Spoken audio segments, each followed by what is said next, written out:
Assalamu alaikum, this is Fahad and you're watching your YouTube channel Speak English with Fahad। आज correction के जो rules हैं उसके बारे में है। कल आपका इसके बारे में टेस्ट होगा और ये हमारा CSS सेशन का तीसरा टेस्ट है, जिसमें कल की करेक्शन के हवाले से जो वीडियो अपलोड थी और आज की इसमें जो एक्सरसाइज है या आज के जो रूल्स इसमें डिस्क्राइब किए जाएंगे, आपको बताया जाएगा, उनके हवाले से कुछ सेंटेंसेज आएंगे जिनको आपने करेक्ट करना होगा। दोबारा बता दूं मैं आपको कि क्वेश्चन नंबर 4 जो है CSS के एग्ज़ाम्स में कंप्रीहेंशन और प्रेसी के जो पेपर में आता है उसमें 10 नंबर का ये होता है। आपके पास 8 सेंटेंसेस होते हैं and you guys will have to correct only 5, और ये ऐसे मार्क्स हैं जो आप 100% ले सकते हैं, इसमें किसी किस्म की कोई डिडक्शन नहीं होती। Same goes with the second year में ये आता है MCQs में, और ये वहाँ पे 5 मार्क्स के आते हैं, 5 ही होते हैं और आपने ये सॉल्व करने होते हैं। चलें, without wasting your time telling its parts of speech, और नाउन हम ऑलरेडी कर चुके हैं और काउंटेबल और अनकाउंटेबल नाउन जो है वो कल का हिस्सा थे। आज जो हमने डिस्कस करने हैं वो हैं जी कलेक्टिव नाउन। रूल नंबर 12 जो है it's all about collective nouns. Collective nouns के हवाले से मैं आपको थोड़ा गाइड कर देता हूँ। स्टार्ट करते हैं जी। रूल नंबर 12 ये कहता है कि ये ऐसे नाउन हैं जिनमें काफ़ी ज़्यादा मेंबर्स होते हैं। अब देखें, ये मेंबर्स पे कंसिस्ट करते हैं, यानी इनके अंदर जो मेंबर्स हैं ना वो बहुत ज़्यादा हैं। मिसाल के तौर पे एग्जांपल में वो कहता है कि class, for example class can be used as a unit but it consist of many student. जैसे क्लास है ना वो एक यूनिट के ऊपर कंसिस्ट करती है, यानी एक यूनिट ही है, यानी हम क्लास को कलेक्टिव नाउन बता रहे हैं कि उसके अंदर काफ़ी ज़्यादा स्टूडेंट्स हैं। हम स्टूडेंट्स का जिक्र तो नहीं कर रहे, लेकिन जब क्लास कहते हैं तो पता चल जाता है कि it consists of many students। कुछ एग्जाम्पल्स हमारे पास हैं, बड़ी कॉमन सी एग्जाम्पल्स हैं। वैसे तो कलेक्टिव नाउन्स की काफ़ी ज़्यादा एग्जाम्पल्स हैं, लेकिन यहाँ पे जो मैंने यूज़ किए हैं वो मोस्टली वो वाली हैं जो हमारे पास्ट पेपर्स में यूज़ होती हैं सेंटेंसेस के करेक्शन के हवाले से। आर्मी की बात कर ली जाए, अब आर्मी जो है, आर्मी आपको पता है कलेक्टिव है। जूरी की अगर बात कर ली जाए, कमेटी की बात कर ली जाए, क्राउड के बारे में आप बोलें, ठीक है, टीम के बारे में आप बात करते हैं, फैमिली के बारे में आप बात करते हैं कि हम एक ख़ानदान हैं, ठीक है, we are of family. Police की बात करें, अच्छा एक बड़ा कॉमन सा सेंटेंस आता है कि पुलिस इज़ कमिंग या आर कमिंग, तो आपने हमेशा पुलिस आर कमिंग ही लगाना है, इज़ कमिंग इसके साथ नहीं आएगा। असेंबली की आप बात करें, काफ़ी ज़्यादा लोगों से होता है। फ्लॉक झुंड को कहा जाता है, और पार्टी का मतलब जहाँ पर बहुत ज़्यादा लोग मिल के कोई पार्टी करें या कुछ इंजॉयमेंट चल रही हो या कुछ खाना पीना हो रहा। अब इनका रूल क्या है? इनका रूल ये कहता है कि these can be used as singular and plural. इनको सिंगुलर के तौर पे भी इस्तेमाल किया जा सकता है और प्लूरल के तौर पे भी इस्तेमाल किया जा सकता है, according to the sense of the sentence. के सेंटेंस की जो सेंस है वो आपको क्या कह रही है, उसके अकॉर्डिंग आप इसको यूज़ कर सकते हैं। जैसे मैं पहली एग्जांपल में आपको बताऊं, द क्राउड हैज़ गैदर्ड। अब यहाँ पे आप हैव नहीं लगा सकते, ठीक है। अब आपने क्या किया, सेंटेंस आपको ये कह रहा है कि आपने इसको के हुजूम जो है वो जमा हो चुका है, तो इसके लिए आप इसको सिंगुलर के बारे में इस्तेमाल करेंगे। दूसरा क्या है, the crowd are taking their seat. हुजूम जो है वो अपनी जगहों पर बैठ रहे हैं, ठीक है। अब यहाँ पे क्राउड देखें, इसने हेल्पिंग वर्ब क्या किया है, इसने प्लूरल लिया है, यहाँ पे ये प्लूरल की सेंस में आ गया है। यहाँ पे इसने हेल्पिंग वर्ब जो है वो सिंगुलर का लिया है और यहाँ पे ये सिंगुलर में आ गया है। So it can be used as singular and plural on the same time, ठीक है जी। अच्छा, दूसरी इसकी एग्जाम्पल बड़ी है कि if we take collective noun as a unit, अगर हम इसे यूनिट के तौर पे लेते हैं, ठीक है, फिर हमने क्या करना है, we will use singular verb या प्रोनाउन। तो हम इसके साथ जो वर्ब है वो भी सिंगुलर यूज़ करेंगे, या जो प्रोनाउन है हम वो भी उसके साथ सिंगुलर यूज़ करेंगे, ठीक है। कब? जब आप इसे पूरी एक यूनिट के तौर पे लेते हैं। कमेटी मैंने इसलिए कह दिया कि इसकी जो फर्स्ट एग्जांपल है ना, it is all about it, first example is connected with this rule.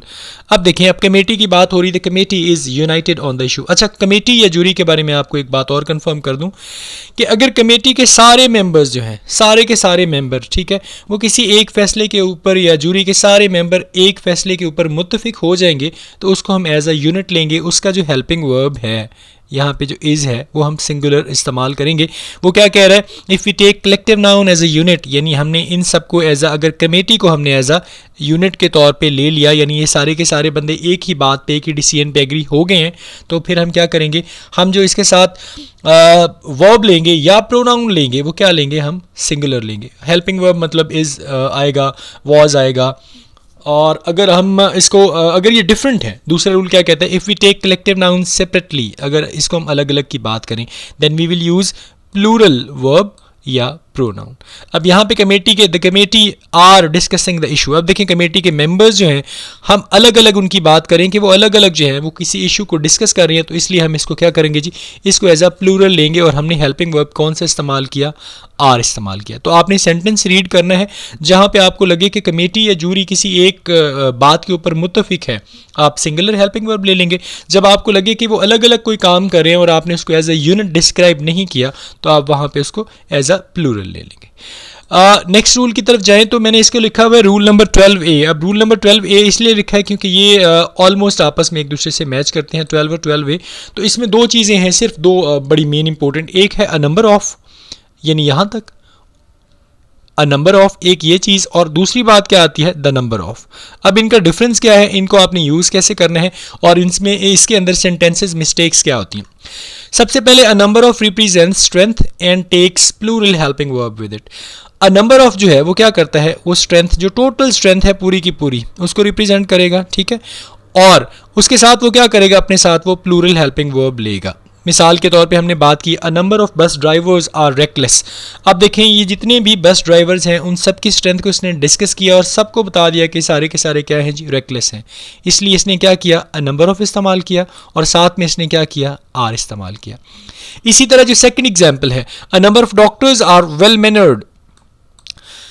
अब इसने सारे के सारे डॉक्टर्स को क्या कह दिया जी, अ नंबर ऑफ का मतलब सारे डॉक्टर्स के बारे में इसने बात की कि ये सारे क्या है, वेल मैनर्ड हैं। अब सबकी इसने स्ट्रेंथ जो है एक ही, उनको मतलब सेपरेट नहीं किया, उसको सेग्रीगेशन नहीं की, इसने सबके बारे में बात की। तो इसने क्या कहा, आर लगा दिया, यानी हेल्पिंग वर्ब जो है वो प्लूरल में इस्तेमाल कर लिया, और इसने बता दिया कि वो सारे के सारे क्या हैं जी, वेल मैनर्ड हैं। और साथ में इसने क्या इस्तेमाल किया, इसने इस्तेमाल किया अ नंबर ऑफ। यानी जब वो सब की बात इकट्ठी तौर पे कर रहा होगा, मजमूई तौर पे कर रहा होगा, और वो उस पूरी स्ट्रेंथ को रिप्रेजेंट करेगा एक ही, यानी उस लिस्ट में रखेगा। जैसे बस ड्राइवर्स के बारे में उसने कहा सारे रेकलेस हैं, डॉक्टर्स के बारे में उसने कहा कि सारे के सारे क्या हैं जी, वेल मैनर्ड हैं। तो उसके लिए वो क्या इस्तेमाल करेगा, अ नंबर ऑफ करेगा, एक बात, और दूसरी बात हेल्पिंग वर्ब जो इस्तेमाल करेगा वो हमेशा प्लूरल में करेगा। अब सेकंड वाली बात के ऊपर आ जाते हैं, द नंबर ऑफ। अब जहां पे मैंने कहा था आ नंबर ऑफ, और अब यहां पे है द नंबर ऑफ। अब ये क्या करता है, ये स्पेसिफिक क्वांटिटी को जाहिर करता है। जैसे ड्राइवर्स में से कुछ की बात कर लेगा या डॉक्टर्स में से कुछ की बात करनी होगी तो फिर द नंबर ऑफ करेगा, अगर सब की करनी होगी तो आ नंबर ऑफ करेगा।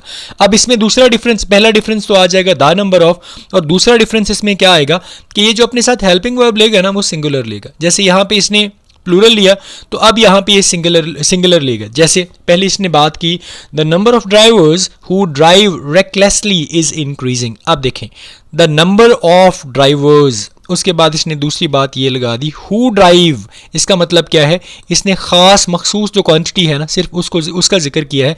रेकलेसली इज इंक्रीजिंग, यहाँ पे इसने हेल्पिंग वर्ब क्या यूज़ किया जी, सिंगुलर किया, ठीक है।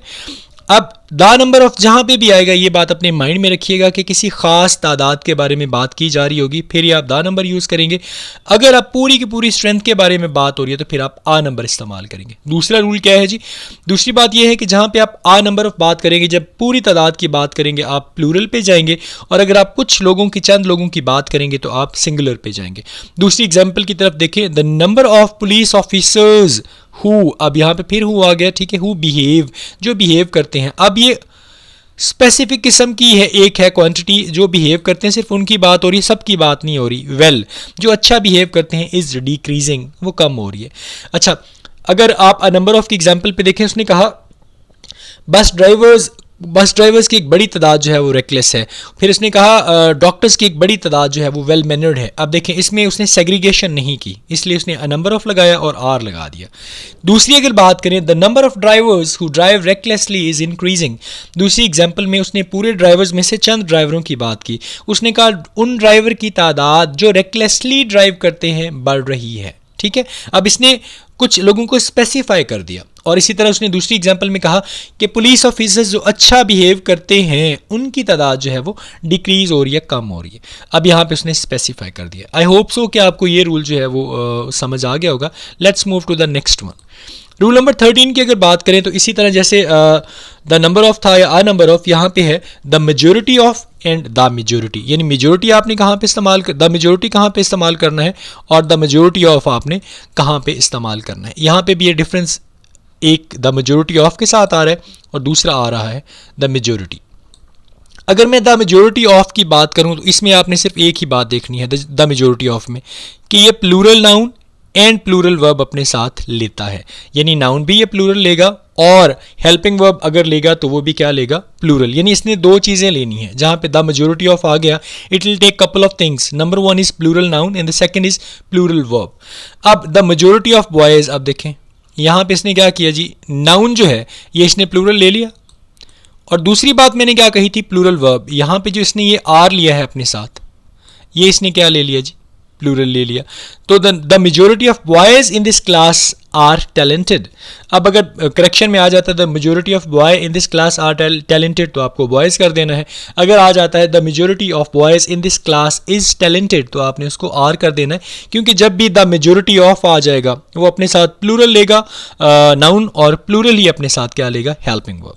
अब आते हैं द मेजोरिटी के साथ, जहाँ पे ऑफ नहीं इंक्लूड, वहाँ पे वो क्या करता है, टेक्स ओनली सिंगुलर या प्लूरल वर्ब। ये अपने साथ सिर्फ सिंगुलर या प्लूरल वर्ब लेता है, अपने साथ सिंगुलर या प्लूरल नाउन नहीं लेता। ये डिफरेंस है। द मेजोरिटी जो है, दोबारा बोल रहा हूँ, अपने साथ सिर्फ और सिर्फ सिंगुलर या प्लूरल वर्ब या हेल्पिंग वर्ब लेता है। ये दोनों में से कोई भी ले सकता है, दोनों राइट होते हैं।